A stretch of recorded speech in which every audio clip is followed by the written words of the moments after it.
Walaupun dalam rupa Allah, logos tadi, ya, logos itu adalah yang datang dari Allah. Walaupun dalam rupa Allah, tidak menganggap kesetaraan dengan Allah itu sebagai milik yang harus dipertahankan, melainkan telah mengosongkan dirinya sendiri dan mengambil rupa seorang hamba menjadi sama dengan manusia. Jadi logos ini menurut yang tadinya roh, sekarang dalam Kristen dia turun ke bumi mengambil bentuk manusia. Ketika Paulus menciptakan Kristen, kan pengikutnya Yesus itu Nasrani, atau SNS, atau Ebionit, ya, atau The Way, atau Muslim. Nah, ini mempertahankan tauhid. Paulus mulai mengkultuskan Yesus menjadi Kristus. Lalu kemudian lama-kelamaan ketika orang-orang Kristen dari Yunani, orang-orang dari Yunani masuk Kristen, mereka membawa serta filsafat logos atau firman. Nah, filsafat logos atau firman ini adalah bahwa mereka mempercayai bahwa Allah yang maha mulia, Tuhan yang maha mulia tidak bisa berhubungan dengan manusia. Tuhan itu maha mulia, maha sempurna, baka. Manusia tidak sempurna, berdosa dan fana. Oleh karena itu tidak bisa berhubungan. Karena tidak bisa berhubungan, maka Tuhan membutuhkan logos perantara antara Tuhan dan manusia untuk turun ke bumi menebus, menyelamatkan manusia. Dan ini, faham ini kita bisa lihat sisa-sisanya dalam suratnya Paulus kepada jemaat di Filipi pasal 2 ayat 6 dan 7. Di situ dikatakan Filipi pasal 2 ayat 6 dan 7 dikatakan bahwa yang walaupun dalam rupa Allah, logos tadi, ya, logos itu adalah yang datang dari Allah. Walaupun dalam rupa Allah, tidak menganggap kesetaraan dengan Allah itu sebagai milik yang harus dipertahankan, melainkan telah mengosongkan dirinya sendiri dan mengambil rupa seorang hamba menjadi sama dengan manusia. Jadi logos ini menurut yang tadinya roh, sekarang dalam Kristen dia turun ke bumi mengambil bentuk manusia. Dan faham logos ini oleh Kristen kemudian disamakan dengan Yesus. Jadi di abad kedua, Yesus menjadi perantara antara Tuhan dan manusia. Tetapi Nasara tetap mempertahankan tauhid. Sampai dengan kemudian Yesus dilantik menjadi Tuhan di abad keempat, masih ada juga Nasara. Inilah golongan Arius. Dan yang sudah murtad, sudah musyrik mempertahankan Yesus itu Athanasius. Sampai dengan sudah Trinitas, Bapa adalah Tuhan, Anak adalah Tuhan, Rohul Kudus adalah Tuhan. Abad ke-6 tetap juga masih ada Nasara. Di mana itu mereka? Yang ada di Arab. Waraka bin Naufal itu bukan Kristen, Waraka adalah Nasara. Ini yang kurang tidak dimengerti oleh umat Kristen. Nasaranya Waraka ini tauhid, dia tidak mempertahankan Yesus. Karena andai kata dia mempertahankan Yesus, tidak mungkin dia mengakui kerasulan Nabi Muhammad SAW. Baik, tadi ada Bapak ya satu, sebentar ya. Ya, dua. Silakan Mas. Ya, nanti dulu nih yang Mas tadi sudah mengajukan. Ya, singkat saja, sebutkan namanya, to the point kepada pertanyaan. Assalamualaikum warahmatullahi wabarakatuh. Waalaikumsalam warahmatullahi wabarakatuh. Perkenalkan, nama saya Bilal. Saya jadi saudara seiman dengan Bapak Ibu saudara sekalian, tepatnya tanggal 11 bulan 11 tahun 2002 kemarin. Alhamdulillah. Allahu Akbar. Allahu Akbar. Saya nomor satu mohon bantu doa untuk dari saudara sekalian. Saya tetap istiqomah nomor satu. Insyaallah. Dan insya Allah saya juga mau bersedia untuk kalau Pak Sanihu pengen ke lapangan, jadi saya semacam ya pengen belajar banyak dengan Bapak gitu ya, untuk mengcounter sedikit banyak masalah kristenisasi, apalagi daerah saya khususnya Solo Selatan atau Wonogiri gitu. Yang saya pertanyakan, setelah saya jadi muslim, kadang sekarang ini ada dari kaum muslimnya sendiri itu, mohon maaf, yang saya anggap orang tahu ternyata, maaf kalau saya pakai istilah picik, dia itu terlalu membanggakan kegolongan dia. Akhirnya namanya ukhuwah Islamiyah itu tidak ada. Seperti contoh sekarang masalah partai ini, Pak. Saya prihatin, saya juga sedih, kadang menangis. Islam gimana mau bersatu gitu. Kalau bersatu insya Allah luar biasa. Dan ya mari kita belajar bersama, apalagi dari masalah kristologi ini untuk menyiasati. Yang saya tanyakan kedua, bagaimana untuk menyiasati kristologi yang sangat gencar ini? Dan sebagai mukmin yang Tunggu dulu. Kristologi atau kristenisasi? Kristenisasi. Kristenisasi. Yang saya tanyakan ketiga, untuk jadi mukmin yang betul-betul mukmin, bagaimana saya harus bersikap Ya. dalam keseharian seperti ini? Baik. Begitu aja. Cukup ya 3 ya. Iya. Oke. Wassalamualaikum. Waalaikumsalam warahmatullahi wabarakatuh. Jadi menghadapi kristenisasi itulah sebenarnya. Jadi ada orang mengatakan bahwa kita harus meningkatkan kesejahteraan dan sebagainya. It's okay. Tapi meningkatkan kesejahteraan itu bukan pekerjaan kecil, ya kan? Berapa puluh juta umat Islam itu berada sangat miskin, dan mengangkat mereka itu bukan pekerjaan yang bisa memutar telapak tangan. Salah satu kegiatan yang cukup bisa juga memberikan suatu harapan adalah dengan pemberian ilmu tentang Kristologi. Artinya, ketika seseorang miskin dan merasa didatangi informasi, kan agama itu sama saja, yuk masuk Islam juga ke surga, masuk Kristen juga ke surga. Akhirnya, kalau begitu lebih baik saya masuk Kristen tambah Indomie, lebih beruntung dengan tetap Islam tidak dapat Indomie, kan begitu? Sama-sama masuk surga. Tetapi dengan pelajaran Kristologi akan dibedakan loh, yang Islam ini yang hak, yang Kristen ini yang batil. Tentu dengan Indomie, dengan beasiswa tidak akan menerima Kristen karena tahu bedanya. Seperti di Somalia, saya diceritakan teman, ada seseorang yang datang membawa bantuan kepada orang tua. Pak, ini anakmu ini sudah sekarat, ini kami berikan bantuan. Apa kata orang tua itu? Saya tidak mau terima itu bantuan. Pak, kalau bapak tidak terima ini bantuan, anak bapak ini meninggal mati. Dia bilang, tidak apa-apa, saya ikhlas anak saya mati daripada terima bantuan dari orang kafir. Di sana, karena dia tahu bahwa ini kafir. Kita itu tidak tahu, kita nyebut kafir aja segan-segan padahal ini kafir. Mestinya tegas dong. Tapi kita sebut kafir dengan tersenyum, jangan sebut kafir dengan mata terbelalak, jangan. Karena ini adalah sasaran dakwah. Orang kafir dan orang sesat ini perlu diluruskan. Ini sasaran dakwah kita. Kita tidak bisa mengharapkan para pastor dan pendeta, mereka itu akan tetap menyesatkan umatnya. Dan harapan untuk menyelamatkan umatnya itu ada di tangan umat Islam. Marilah kita berdakwah kepada mereka, menyelamatkan mereka, jangan membenci mereka. Mereka ini sasaran dakwah. Kan kalau mereka fa'in aslamu, faqad ihtada.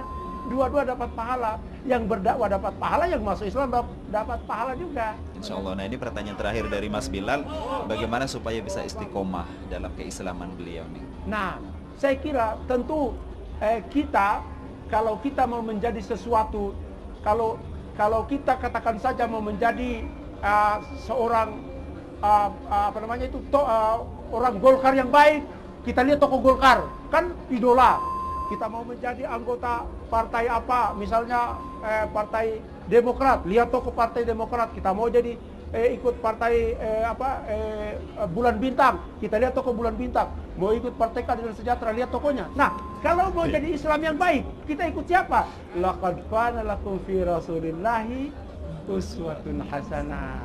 Belajarlah bagaimana hidupnya Rasulullah. Tapi ingat, ada satu hal, jangan kita lupa. Rasulullah hidup di abad ke-6 dan ke-7.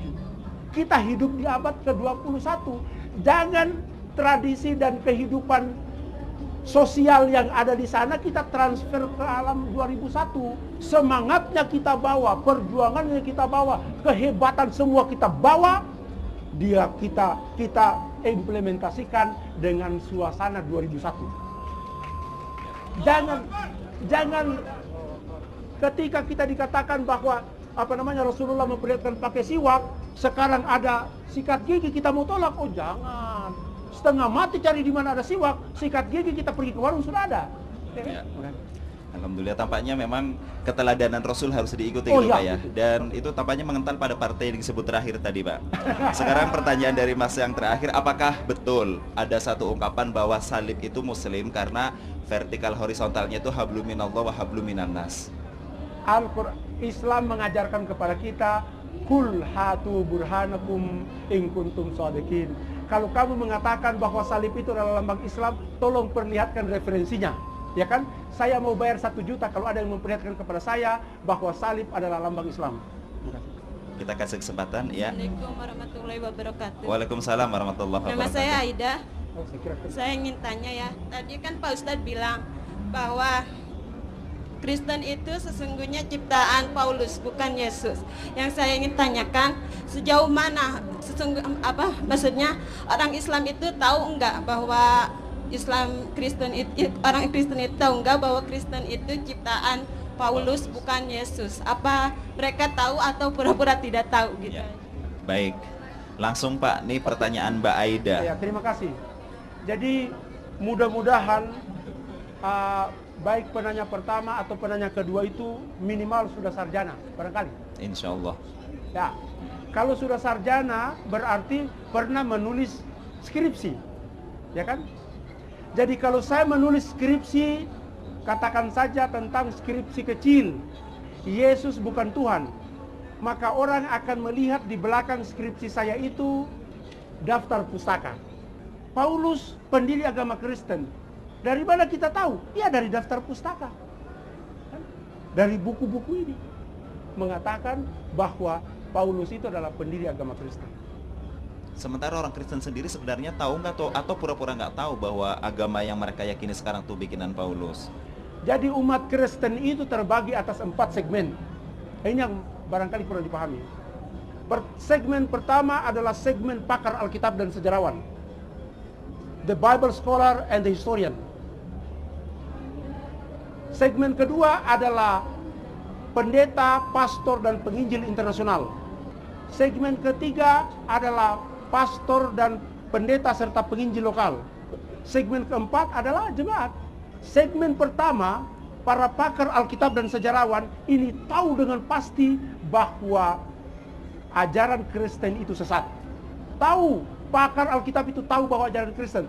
John Selby Spong tahu, Robert Funk tahu, A.N. Wilson tahu, Russell Sorto tahu, ya, Barbara Thiering tahu, Profesor Jenkins tahu, kemudian ini Burton L. Mark, semua tahu, pakar Alkitab tahu bahwa ajaran Kristen itu sesat. Para pendeta, penginjil, dan pastor internasional, apakah mereka tahu bahwa ajaran Kristen itu sesat? Tahu, tetapi mereka tidak mau menyampaikan. Para pakar Alkitab dan sejarawan tahu bahwa Kristen itu sesat dan mereka menyampaikan. Mereka menulis buku dan sebagainya. Robert Funk, ya, itu setelah dia mengetahui tentang kesesatan Kristen, dia melakukan penataran kepada para pastor dan penginjil internasional bahwa ajaran Kristen itu sesat. Jadi para pastor, pendeta, dan penginjil internasional tahu bahwa ajaran Kristen itu sesat, tapi mereka tidak menyampaikan kepada jemaat. Pendeta dan penginjil lokal yang seperti kelas-kelasnya sekolah teologi yang ada di Jakarta dan ada di daerah-daerah, itu kebanyakan tidak tahu, tidak mendapat informasi yang jelas tentang kesesatan Kristen. Jadi mereka di brainwashing seakan-akan Kristen itu benar 100%. Jemaat Kristen, nah ini yang berada dalam kegelapan. Robert Funk, Russell Sorto dalam bukunya The Gospel Truth, ya, mengutip pernyataan daripada Robert Funk. Dia mengatakan, ini Russell Sorto mengutip Robert Funk, mengatakan bahwa saya sudah menatar para pastor dan pendeta itu berpuluh-puluh tahun, bahwa Yesus itu bukan Tuhan, bahwa Yesus itu bukan anggota Trinitas, bahwa tidak ada dosa warisan. Para pastor dan pendeta, yes. Tetapi begitu mereka kembali kepada jemaat, itu tidak disampaikan. Mengapa? Setelah diperiksa oleh Robert Funk ini, mengapa para pastor dan pendeta ini tidak menyampaikan? Ternyata para pastor dan pendeta ini takut didamprat. Mengapa? Karena setiap hari, setiap minggu datang, oh puji Tuhan Yesus, ya kan, puji Tuhan Yesus. Tiba-tiba setelah selesai penataran mengatakan, para jemaat, saya minta maaf, ternyata Yesus bukan Tuhan. Apa yang terjadi? Dia bisa dipalungku di situ, ya kan? Oleh sebab itu, daripada dia dapat celaka, daripada dia kehilangan mata pencarian, ya biarin aja ini umat tetap dalam kesesatan. Memelihara kebodohan ya Pak ya. Baik Pak.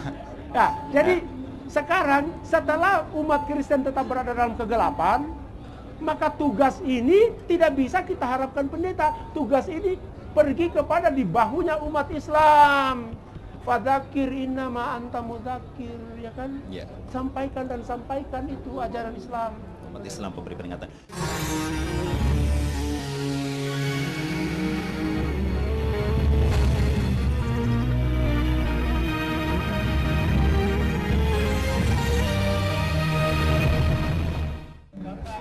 Bismillah, Assalamualaikum warahmatullahi wabarakatuh. Waalaikumsalam warahmatullahi wabarakatuh. Nama saya Siraj.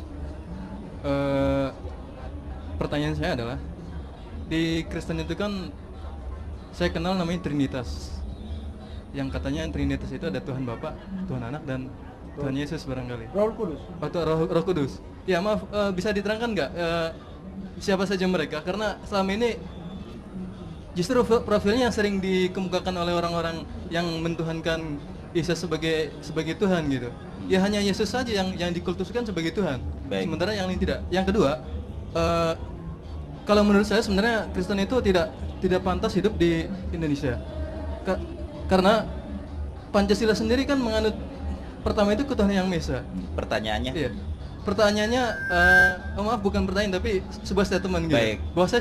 Bahwa kalau kita relevansikan dengan Pancasila bahwa itu tidak cocok dan tidak pantas untuk, ya artinya menyimpang dari Pancasila gitu. Oke, terima kasih. Ya, assalamualaikum warahmatullahi wabarakatuh. Assalamualaikum warahmatullahi wabarakatuh. Baik, kemudian pertanyaan dari Mas Siraj nih. Siapa-siapa sajakah yang masuk dalam Trinitas itu? Bisakah dijelaskan? Ini yang saya sering sayangkan ya, ketika orang Islam tidak memahami pengertian Trinitas dalam Kristen, ya kan? Lalu kemudian menganggap bahwa apa yang dikatakan bahwa Bapa dalam Kristen itu adalah sama dengan Allah.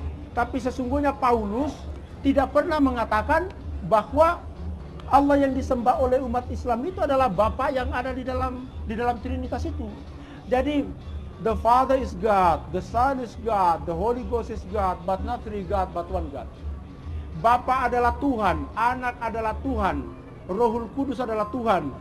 Tetapi bukan tiga Tuhan, tapi satu Tuhan. Di mana Allah? Nggak ada di sana. Jangan mengharapkan bahwa ada Allah dalam Trinitas, tidak ada. Mengapa? Karena Bapa dalam Trinitas itu adalah Bapanya Yesus, Bapanya Kristus, yang punya anak, yaitu Yesus Kristus. Allah dalam Islam, lam yalid walam yulad, berarti bukan. Kita sering keliru. Orang Kristen sering menghibulin kita seakan-akan Trinitas itu satunya itu adalah Allah, bukan. Bapa itu adalah Bapanya Yesus yang di sorga, yang mengutus Yesus karena tidak bisa turun ke dunia, sehingga Yesus yang diturunkan, inilah yang anaknya. Dalam Islam tidak ada anak. Oleh sebab itu, saya ingin memperlihatkan beberapa pengertian tentang Tuhan yang diperkenalkan oleh Paulus. Tuhannya Paulus adalah Yesus Kristus, yang dari Bapa lalu kemudian menjadi anak, kan? Tuhan. Sementara Tuhannya Paulus adalah Yesus Kristus. Siapa Tuhannya Yesus? Menurut Paulus, Tuhannya Yesus atau Allah adalah yang membutakan pikiran orang dan umatnya akan binasa. Nauzubillah min dzalik. Jadi Allah kita itu, menurut Paulus, itu membutakan pikiran orang dan kita ini akan binasa. Kemudian Tuhannya Paulus, Tuhannya Kristen adalah yang darahnya diminum dalam perjamuan. Tuhannya Yesus atau Tuhan Allah itu adalah roh jahat. Ini tidak dipahami oleh umat. Makanya kalau kita itu dilecehkan karena Tuhan yang kita sembah itu sama mereka dianggap roh jahat. Ini. Silakan kita buka 1 Korintus pasal 10 ayat 20 sampai 21. Jadi Bapaknya Yesus itu Bapa dan Anak dan Roh Kudus itu bukan Allah di situ. Oleh sebab itu maka dikatakan bahwa Allahnya Islam itu seharusnya Yesus. Mengapa mereka tidak menyembah lagi Bapa tetapi tidak menyembah Allah tapi berkonsentrasi kepada Yesus? Karena menurut Matius pasal 28 ayat 18 mengatakan Yesus berkata, segala kuasa di langit dan di surga, di langit dan di bumi, segala kuasa di dunia dan di akhirat telah diserahkan oleh Allah kepadaku. Berarti pensiun Bapa, kan? Allah pensiun, sekarang penguasa adalah Yesus. Baik Pak, mungkin ada sedikit kesimpulan yang bisa kita tarik dari diskusi panjang ini ya, supaya nanti yang hadir dan juga nanti pemirsa Ar-Rahman Channel bisa sedikit saja batas waktunya Pak ya, menyimpulkannya. Saya ingin menyampaikan kepada bapak-bapak dan ibu-ibu sekalian bahwa berbicara tentang ilmu perbandingan agama itu adalah hak kita. Tidak ada yang boleh melarang.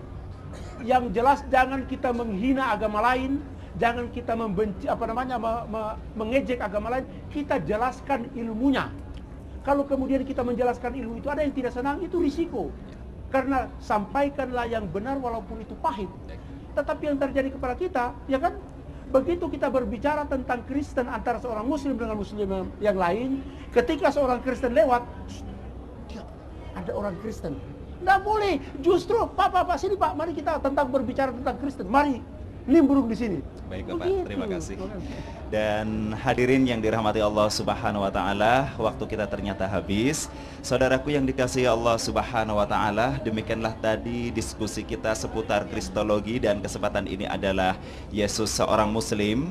Tentunya kita tetap harus bangga sebagai muslim tanpa menutup rapat-rapat kajian-kajian kristologi, karena ini akan menambah wawasan dan pengetahuan kita, sekaligus sebagai sarana dakwah kita kepada saudara-saudara kita kaum Nasrani yang memang sudah dibahas panjang lebar tadi, bahwa ajaran mereka sebagiannya adalah merupakan perbuatan dari Paulus saja. Mudah-mudahan bermanfaat untuk kita semua. Mohon maaf atas segala kekurangan.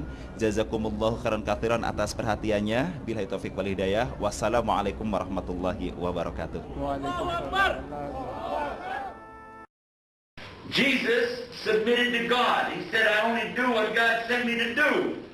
Isn't that right? Did he? He said, I do the will of the Father. Did he say that? Yes or no? What does that mean? It means Islam. So he was a what? A what? Go ahead, say it. It's an Arabic word. You can say it. He was a Muslim. Jadi, jelaslah sudah, konsep Trinitas tidak ada dalam Injil. Tapi konsep Trinitas itu ada dalam Al-Quran. Dikatakan dalam surat An-Nisa 4 ayat 171, wala taqulu salasa, jangan katakan Tuhan itu tiga, antahu khairul lakum, berhentilah, itu lebih baik bagimu. Konsep Trinitas juga terdapat dalam surat Al-Maidah bab 5 ayat 73. Laqad kafarul ladzina qalu innallaha salisu salasa. Sesungguhnya kafirlah orang-orang yang mengatakan bahwasanya Allah salah satu dari yang tiga. Yesus tidak pernah mengatakan bahwa dirinya adalah Tuhan. Konsep Trinitas tidak ada dalam Injil. Ayat yang paling dekat dengan konsep Trinitas adalah Yohanes 1 bab 5 ayat 7 yang menyatakan terdapat tiga yang memberi kesaksian, Bapa, Firman, dan Roh Kudus. Dan ketiganya adalah satu. Tapi, bila Anda membaca versi standar yang telah direvisi oleh 32 sarjana Kristen yang paling hebat, didukung oleh 50 golongan berbeda yang bekerja sama, mereka mengatakan bahwa dari Injil, surat Yohanes 1, bab 5 ayat 7 adalah sebuah penambahan atau sisipan, gabungan dan buatan. Hal tersebut telah dikeluarkan dari Injil. Yesus tidak pernah mengklaim dirinya adalah Tuhan. Tidak ada satupun pernyataan yang tegas dan lengkap dalam Injil di mana Yesus berkata, akulah Tuhan, dan juga berkata, sembahlah aku. Juga ketika Anda membaca Injil, disebutkan dalam Yohanes bab 14 ayat 28, Bapakku lebih besar dari aku. Injil Yohanes bab 10 ayat 29, Bapakku lebih besar dari siapapun. Injil Matius bab 12 ayat 28, aku mengusir setan dengan kuasa roh Allah. Selanjutnya Injil Lukas 11 ayat 20, aku mengusir setan dengan kuasa Allah. Lalu selanjutnya Injil Yohanes 5 ayat 30. Aku tidak dapat berbuat apa-apa dari diriku.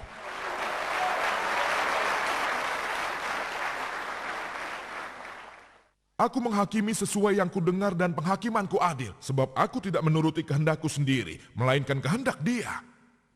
Seseorang yang menyatakan hal itu berarti dia seorang Muslim. Muslim berarti seseorang yang mengajukan kehendaknya kepada Tuhan yang Maha Kuasa. Dia berkata, bukan kehendakku tapi kehendak Tuhan. Alhamdulillah dia seorang Muslim dan salah satu utusan Tuhan yang terhebat. Kita percaya dia terlahir dengan ajaib, dan kita percaya dia membangkitkan kehidupan bagi orang mati. Dan seizin Tuhan, dia juga bisa menyembuhkan orang yang terlahir buta dan kusta dengan seizin Tuhan. Kita menghormati Yesus sebagai salah satu utusan Tuhan yang terhebat. Tapi dia bukanlah Tuhan, dia bukan bagian dari Trinitas. Sebab Trinitas tidak pernah ada. Al-Quran berbunyi, Qul huwallahu ahad, Allah hanya dia satu-satunya. Assalamualaikum warahmatullahi wabarakatuh.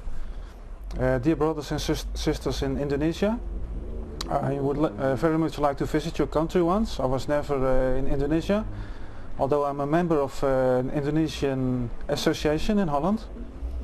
My name is Abdul Rahman. I'm 43 years old. I was born Christian, Roman Catholic.